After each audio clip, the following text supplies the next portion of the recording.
F. Scott Fitzgerald highlights an interpersonal gender conflict. I discuss this and more on today's episode.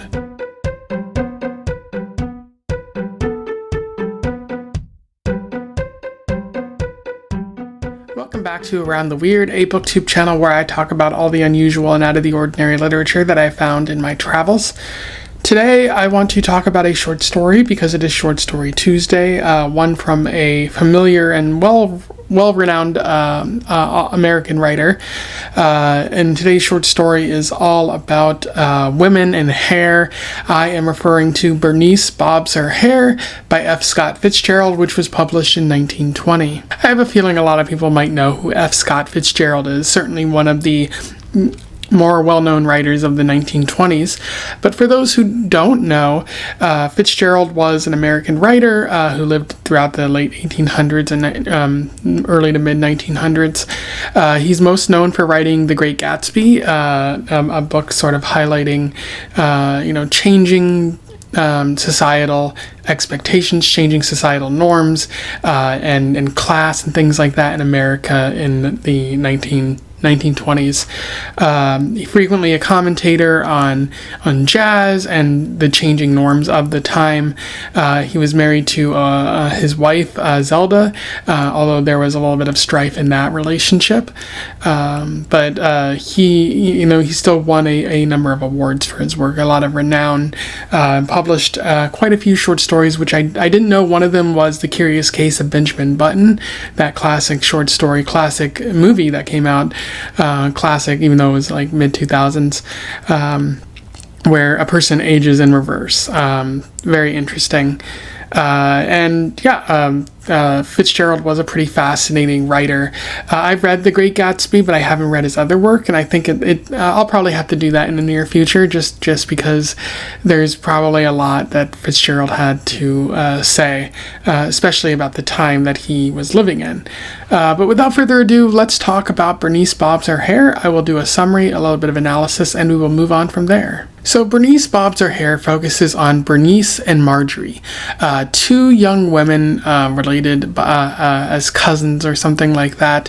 Bernice is mixed race. She has native heritage, which doesn't play as big a role as one might think, but it does have some factor into the story. They are trying to find a relationship. They come from well-to-do families, and they frequently go to dances, social events, and a big one is coming up for them as a sort of coming out party. As like, hey, these are like available women out there. But Bernice is shy, kind of boring, doesn't really have a lot to say, and people don't really want to dance with her. And when they go home from a dance at one point, Bernice overhears Marjorie telling her mother that Bernice is kind of embarrassing, not a lot of fun to be around, and that she doesn't have high hopes for what's going to become of Bernice. But we also find out that Marjorie kind of dislikes women in general, and isn't really a fun person to be around. And Bernice hears Marjorie say all of this, is deeply sad, confronts Marjorie, cries about it, and she eventually guilts Marjorie into sort of giving her lessons on how to sort of appeal to the opposite sex a bit better. And this seems to work for Bernice as she attracts more men. Unfortunately, she starts attracting men like her cousin Warren, which is weird that that's a relationship that is kind of blooming there, because cousins is very, very of its time. But Marjorie begins getting jealous because she doesn't really care about Warren, but wants to keep him around because only she can have him, or like she gets the right of first refusal or something like that. So she goes about trying to sabotage Bernice, and she specifically says that she told Bernice to talk about getting her hair bobbed, even though she never intended to do it, because it was just something to talk about. But she then begins telling some of the men who Bernice is talking to that she never intends to do it, and she's lying to them. This is significant because a hair bob is a significant cultural thing of the time, big amongst flappers and whatnot. But it's also a bit of a scandal because your hair is shorter. You're violating social and cultural norms. And so, the people begin to ask more questions about it, and eventually Marjorie just kind of tricks Bernice into getting her hair bobbed, even though Bernice doesn't really want to do it. And when she gets back home, Marjorie's mom is a little bit upset because it's a cultural social norm violation, but also there's a dance coming up. And the person who's putting on the dance, Mrs. Deo, has written about the generational differences in how young people are doing strange things like getting their hair bobbed. But Bernice thinks that she'll probably have some luck, which she in fact doesn't. People talk to Marjorie at this night, but they don't talk to Bernice. And they go home, and Bernice confronts Marjorie, but says there are no worries about it. And as Marjorie goes to bed, Bernice sneaks in and cuts her pigtails off, a significant thing for her. She throws the pigtails at Warren's house and is like, scalp the selfish person, which is very strange writing there. And then she packs her bags and leaves. So that relationship seems to be fractured as the story comes to a close. In terms of analysis, there's a fair bit to talk about with this story. Fitzgerald is talking quite a bit about women in particular. Bernice and Marjorie seem to be competing for men in particular, which you see that quite a bit in stories, even before and even after. It seems like these women are kind of at each other's throats because they're kind of competing for the same pool of men. And we see that Bernice and Marjorie view feminine relationships very differently. Allow me to read you an interesting quote from this. Though they were cousins, they were not intimates. As a matter of fact, Marjorie had no female intimates. She considered girls stupid.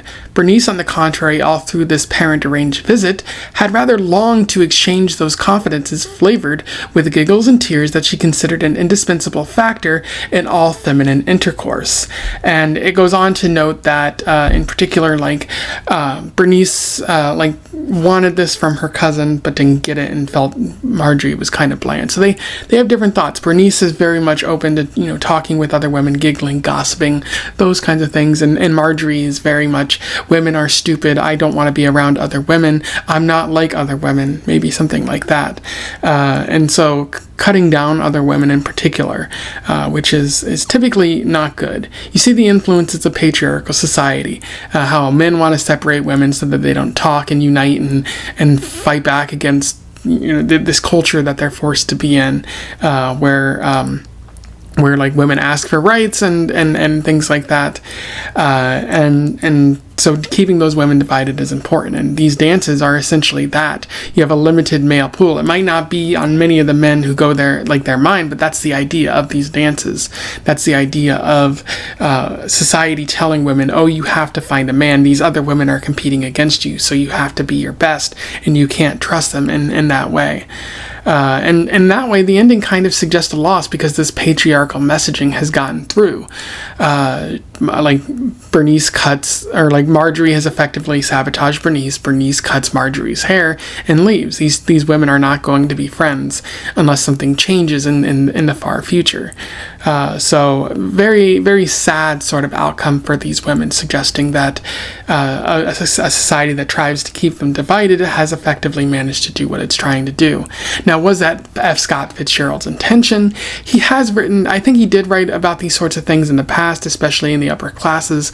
I don't want to give him full credit because I don't think he was as feminist in his writing, and some of the things that he's saying here are a bit problematic or kind of weird for like a man to say, especially given some of his own history, which I'll get to in a few moments. Fitzgerald is also writing about 1920 society here. It's really fascinating because Fitzgerald presents insight into what's going on in America at the time. This was written in 1920, so it's not like the idea, but of like what the 1920s were like, because that'd probably be more 1925. But I think Fitzgerald saw a through line of what was kind of going into America at the time, and it wasn't that far off of what America would become. So you see like changing norms with hairstyles and what women were allowed to do and what women were asking for, and being more direct in seeking relationships. Generational differences, especially how Bernice considers getting a bob, which is a scandal, and many people saying, those young people today, they do things differently, and that's bad, which is something we see in today's society. So America hasn't really changed all that much. And also Bernice highlights Little Women in this story, which she says was a guide for our mothers, and Marjorie's like, yeah, for our mothers, but not for us, we're different. So very interesting sort of mindset there. And then you have like different fashion, different dances, so it's a very fascinating story, and very interesting to see F. Scott Fitzgerald kind of highlight something that we can look back on and say, yeah, this is very much of the time, very much like the culture of what was going on in America, the high society and female popularity, and how women seek popularity, and the things you have to do in a relationship. Now, I will note, it does seem a little bit white culture-ish. Like, although the main character is mixed race, she's white presenting, I would argue. And so, this is very much what's going on in white society. So it's F. Scott Fitzgerald, maybe other people have tried to present this as like a monoculture of what was going on in 1920s America, but this is just one specific subculture. There was far more going on, and I don't think that's F. Scott Fitzgerald's, blame here, but it is important to note that if you view this purely as what America was, it's not exactly the full picture. Other people have noted aspects of race in this story, specifically noting that Bernice was mixed race in particular, and at the end of the story she scalps, or she specifically says, like, she cuts off Marjorie's like pigtails and throws it and says, "Scalp the selfish one." That feels significant. I personally didn't get that much from the story in terms of race or those aspects, but it might be underneath the surface and worth talking about, and I encourage you to read this and think about that for yourself. And it also, like, it does have vibes from like the movie, the original like Mean Girls story. These girls competing for the affections of men, ultimately, being divided in some way. That's what Mean Girls is about. So you can see like a through line between those two properties. I really like the movie Mean Girls, the original, not the musical, which I haven't seen yet, but I don't really intend to. But so like being able to say like, oh, that feels kind of similar. It's a little bit fun. Like, I'm sure F. Scott Fitzgerald didn't know or wasn't really trying to write a Mean Girls-esque story, but the ideas and the themes are kind of similar there. The last thing worth noting is it is a bit weird to see how Fitzgerald writes about women here, especially what he says about Bernice and Marjorie.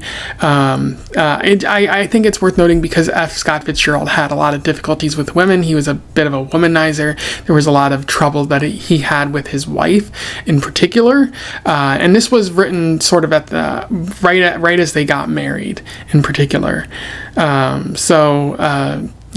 Maybe not as many difficulties, but those lingering thoughts about women kind of hang there for a while.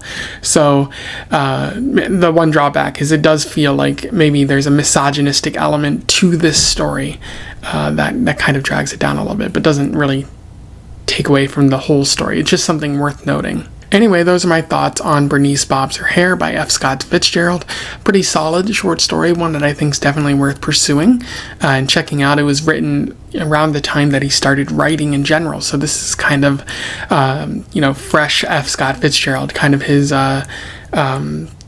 the beginning of his career. We can see where things kind of really took off as he entered the late 20s and 30s. But it's an important piece of literature that I think we have to consider. So yeah, if you have any thoughts on this or anything you want to say about my review, let me know in the comments below. I would love to hear from you and have a discussion about this. Otherwise, don't forget to like, share, and subscribe so that more people can find out about Fitzgerald if they don't already know, in this short story if they haven't read it yet. So they can check it out. But other than that, I wish you the best of luck in your weird and hair-changing travels. Farewell.